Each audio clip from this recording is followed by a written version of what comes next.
السلام علیکم۔ خبر شامل کریں گے خالد سدوزئی ڈویژنل بیورو چیف کی مظفر گڑھ میں جاری رہنے والی 4 روزہ 7ویں تھل ڈیزرٹ جیپ ریلی کا میلہ اختتام پذیر ہو گیا۔ جیپ ریلی میں اسٹاک پریپیئرڈ خواتین اور موٹر بائیک ریس کے مقابلے منعقد کیے گئے۔ پریپیئرڈ کیٹیگری کے بڑے مقابلوں میں نامور ریسر صاحبزادہ سلطان اور زین محمود اپنی ریس مکمل نہ کر سکے، جبکہ پریپیئرڈ کیٹیگری میں نادر مغزی پہلے، آصف فضل چودھری دوسرے، جعفر مغزی تیسرے، اسٹاک کیٹیگری میں زہیب پہلے اور خواتین کیٹیگری میں رباب سلطان پہلے نمبر پر رہیں۔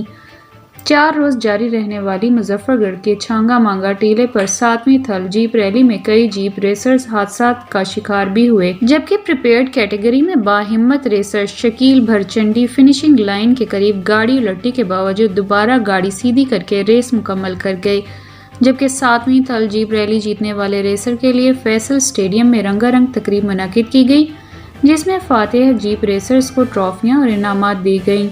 تقریب کے دوران میوزیکل پروگرام اور آتش بازی کا بھی مظاہرہ کیا گیا۔